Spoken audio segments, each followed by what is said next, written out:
What happened with me with this film? So I accepted the film and I was really excited to take this, and I loved the idea, and I was reading it, and I gotten probably 2 weeks into my preparation for the film, and my father was diagnosed with cancer.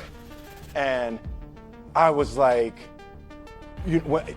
first it stunned me, and then it was the magical work of the universe. I could not believe that this was the film I was working on, and I was, forced to face, my father's mortality. So it was rough for about a week, and I got it together, and I decided that we would use the process of the character who was suffering a loss, and I would share my preparation with my father. And so we just started talking about love, time, and death. And it was some of the most open and powerful conversations that we'd ever had. And they gave him 6 weeks, and he lived for 4 months. So about 3 months into the 6 weeks, I go to see him one day, and he said, "Man, this shit is embarrassing." And I said, "What, Dad?" He said, "Man, you tell everybody you're gonna be dead in 6 weeks. 3 months later, you still hanging around." Miss that, Dad. Yeah, I know, right? But it was so beautiful, and we got to a place that we were talking open and comedically, and really, I think I was able to embody the ideas of the loss and also the redemptive quality of the pain. The loss is bound to joy. Like pain and suffering are bound to joy. The being able to survive something is actually a big part of being able to find that next wave of joy. You appreciate smaller things, right? Like, it was so magnificent for me. My father died on November 7th. But it was so powerful for me to be cleansed of box office. Like, I don't need the box office to be huge on this film. I don't need to win any awards. I don't care. It was the film that I worked on that I was actually able to comfortably and beautifully say goodbye to my father. And I hope that this film embodies a bit of that, so other people who are experiencing things like that will be able to use it in that way, and it can potentially be helpful and help someone else. So it was powerful to be cleansed of the foolishness of the game of numbers and awards and all of that type of stuff, to actually be able to create a piece of art that legitimately I just want people to see and hope it can be helpful and transformative in their lives. You're talking about perspective. Perspective, absolutely, yes. How much does fear play into preventing us from grasping perspective, though? Oh no, fear is everything. Yeah, like if there was one concept that I would suggest to people to take a daily confrontation with, is fear. The problem with fear is that it lies, right? So fear tells you, hey, if you say that to that girl, she's gonna know she has you, and she'll never really be attracted to you if she knows how much you attracted to her. Yeah. Don't say that. No, how we get her is when she walks by, ignore her. Right, it's smooth. It's like pop it on your shoulder. Fear tells you dumb shit like that, right? So for me, the daily confrontation with fear has become a real practice for me since about three years ago. I went skydiving in Dubai, right? And skydiving is a really interesting confront with fear, right? So I gotta stand up. I gotta stand up. All right. So all your friends, what happens, you go out, I dropped my thing. So what happens is you go out the night before and you take a drink with your friends and somebody says, yeah, we should go skydiving tomorrow. And you go, yeah, we'll go skydiving tomorrow. Yeah, yeah. And you go, yeah. And everybody goes, yeah. Right? And you go home you by yourself, you're like, Right? You're like, well, I mean, they was drunk too. Right? So maybe they not, I mean, we don't have to go. We don't have to do it. So then that night you're laying in your bed and you just keep, and you're terrified. You keep imagining over and over again jumping out of an airplane and you can't figure out why you would do that, right? And you're laying there and you have the worst night's sleep of your life, but you still have the hope that your friends were drunk, right? So you wake up the next day and you go, down and you say where you were going to meet and everybody's there. You're like, oh, shit. All right, cool.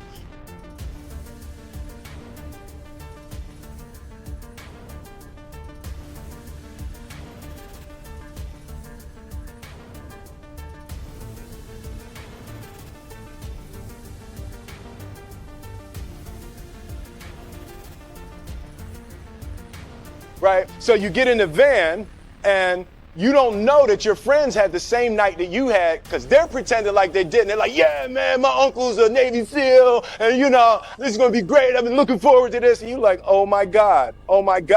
And your stomach is terrible. You can't eat and everything, but you don't want to be the only punk who doesn't jump out of this airplane. So you get there and then you have this safety brief. And you're standing there, and the guys will tell you, well, if the chute doesn't open, what's going to happen is why the hell, what could happen? That the chute wouldn't open, right? So you do a thing, and what you do is your first jump, you're attached to a guy who is going, he's going to walk you out. So you go, and you get there, and there's an airplane, and nobody's stopping. Everybody's still going. So you get onto the airplane, and you're sitting there, and it's extra because you're sitting on some dude's lap, some stranger. He's sitting on his lap, and it's like, trying to make small talk. Yeah, man. So you be jumping with people all the time, huh? Right? So, and then you just want to make sure, you got kids, right? You got people you need to see, right? You just want to make sure he's serious, right? So you get in there, so everything's normal. So you fly and you go up to 14,000 feet, and you notice there's a light. It's red, and it's yellow and green, right? So right now the light's red.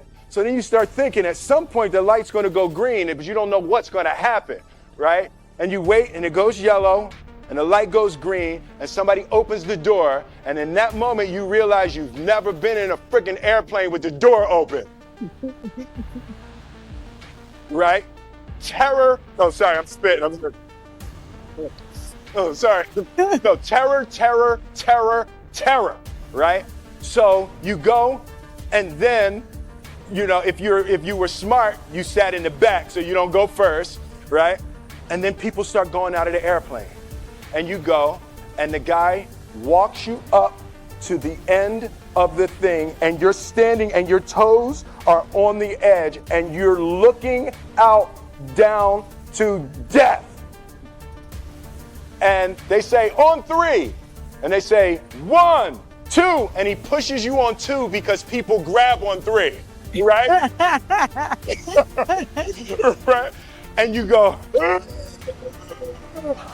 and you fall out of the airplane, and in 1 second, you realize that it's the most blissful experience of your life. You're flying, right? It doesn't feel like falling, right? It's like you actually are kind of held a little bit by the wind, and then you start falling, and there's zero fear. You realize that the point of maximum danger is the point of minimum fear.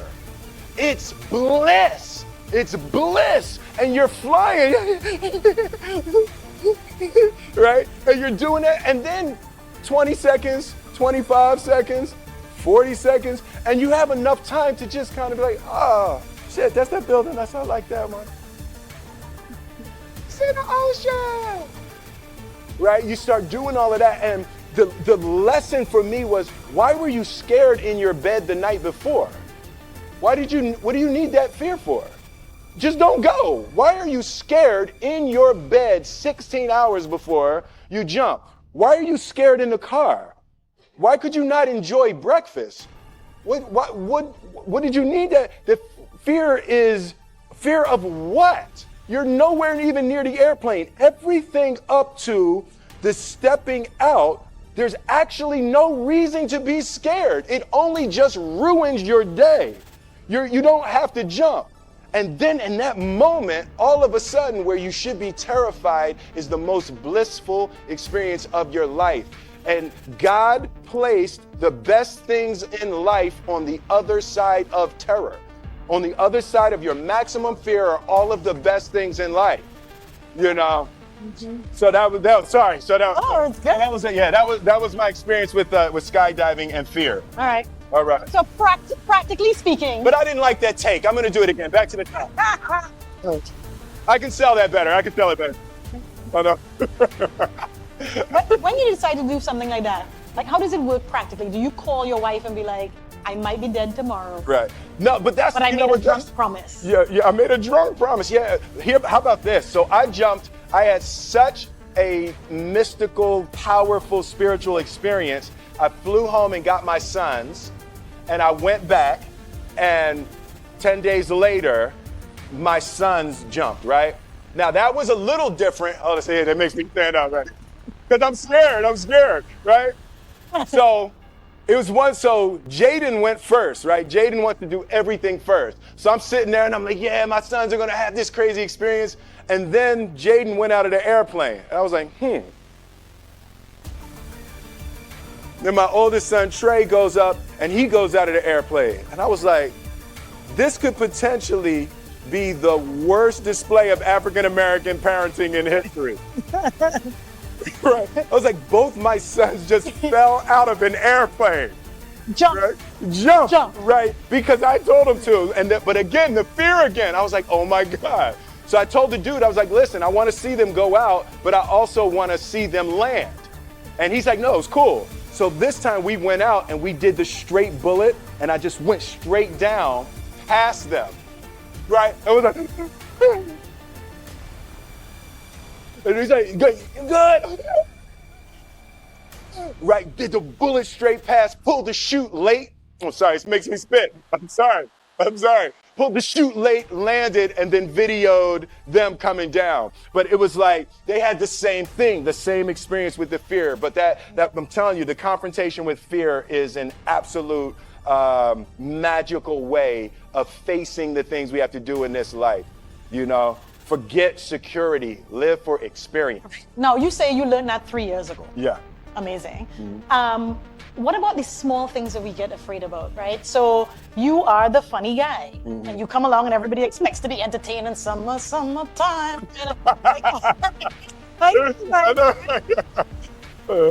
you ever afraid that you're like, you know what, today I'm really not feeling Jazzy Jeff. Like I'm just, I don't want to be that guy today. So this whole movie, you are not that guy. Not that guy, right, yeah. Do you have fear of that, of like disappointing people because like, you're supposed to be funny and cool? Yeah, you know, the thing that's been one of the major confronts for me in my life over the past 3 or 4 years. Like, Will Smith is an idea, right? So there's parts of that's me, but that character from The Fresh Prince of Bel-Air was who I was 26 years ago. Yeah. You see? They love it, right? Yeah. Exactly. You people are this man's crack. Okay? He's talking about evolving, like, moving on. You're all like, you know. So, but that's the thing, to be able to boldly be able to move and grow and create and hope that the things that I'm able to deliver at this point. I was 20 doing the Fresh Prince, so I'm 48 now. So it's a really different time in my life. Yeah, that got less of a cheer. Yeah, like woo! No, like tell us what that's like. Yeah, I know, right? Yeah.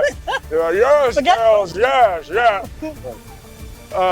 But yeah, it's. Do you have a fear of being completely who you are? Because it may disappoint some people who just want to see that 28-year-old. Yeah, no, I definitely have difficulty with that. There's a certain, when you've created things that are so iconic, it becomes healing for people. Nostalgia is healing. To the Fresh Prince theme is healing to hear that, and it just harkens back to a time and a feeling and an energy, that is a beautiful way to help relieve some little touch of suffering, So when people see me or the Fresh Prince, and even during that time, the movies that I made while I was making the Fresh Prince, so it was the Fresh Prince during the winter. And then the summers were Bad Boys, Independence Day, Men in Black, so it was like, it really captured a time. So it's very difficult. I wouldn't have it any other way. I love being able to make people smile and cheer, over that. But I also am going to boldly go to new creation.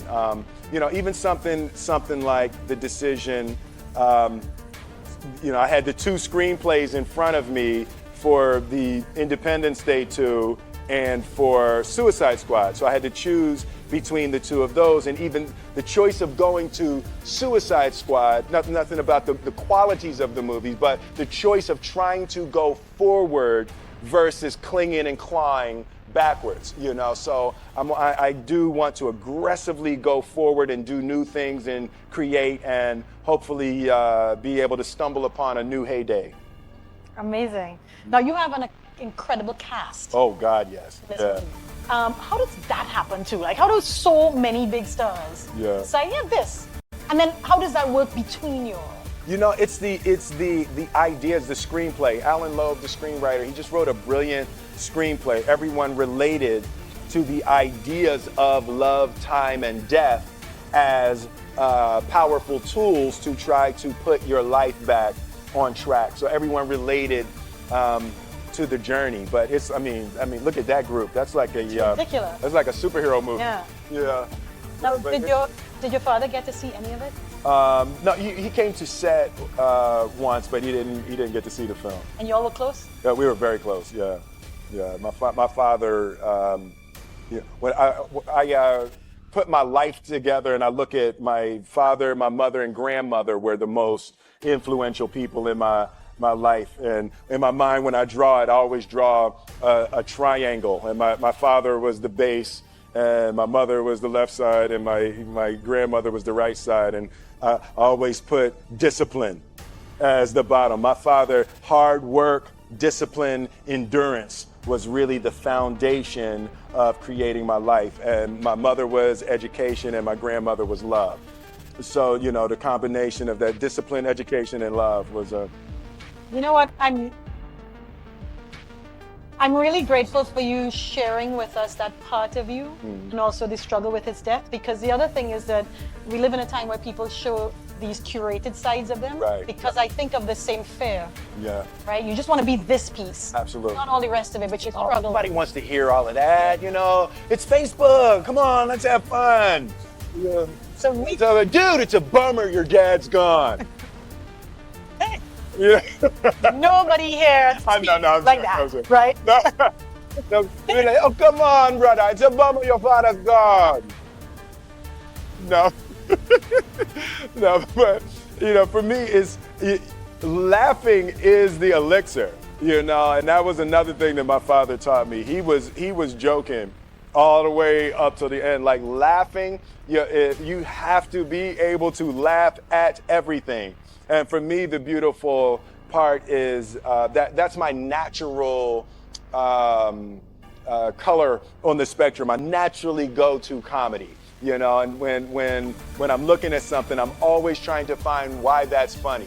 And, it's been really, really helpful in this experience and even just this point in my life. Remember to laugh, and spend time with people that make you laugh. Like, that is hugely important. Laugh and connect. Yes, absolutely. Those are good messages. Yeah. Love this idea, you know, it's you know, a guy trying to put his life back together, and he just gets furious and rants and writes letters to love, time, and death, and then love, time, and death respond, you know. So it's you know, a really that beautiful Christmas flavor was, you know, just a little touch outside of reality, you know. So you get to deal with real subjects and real topics and real loss, but because it touches just that New York Christmas, just a little bit outside of the, you know, how excruciating it would be if you dealt with it, you know, straight, hard, rated R loss, you know. So I just love going into that realm of the mystical, to be able to take a good look at you know, real human issues. So you talk about real. I felt it was the most real I had seen you be. Really? Yeah, like I felt there was no filter there. Yeah. And I wondered, for somebody who could choose to do anything, Yeah. was there something special that drove you to this?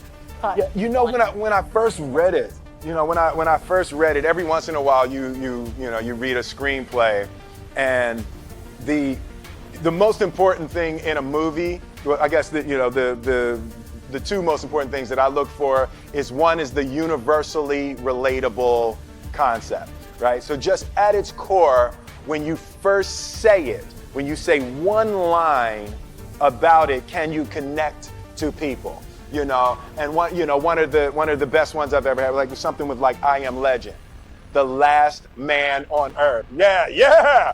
Security, you keep an eye on this section right here. You know, but it's like when you just have that one thing, you know. And with this, it was a little bit heavier, but it was a guy trying to put his life back together after an extreme loss. Right, so people can relate to that. That's an extremely relatable idea. And then I flip to the last 10 pages and the ending. It's like, you know, this is a movie that has lots of twists and turns, but then even within the last 10 pages, there's still another surprise. When you can send people out of a movie theater with another surprise, you know. And, you know, so, I mean, historically, you know, there's been times I've sent people out of the movie theater, and the surprise in the last 10 minutes is that the movie wasn't good, right? So you want to avoid that surprise. You want to avoid that one.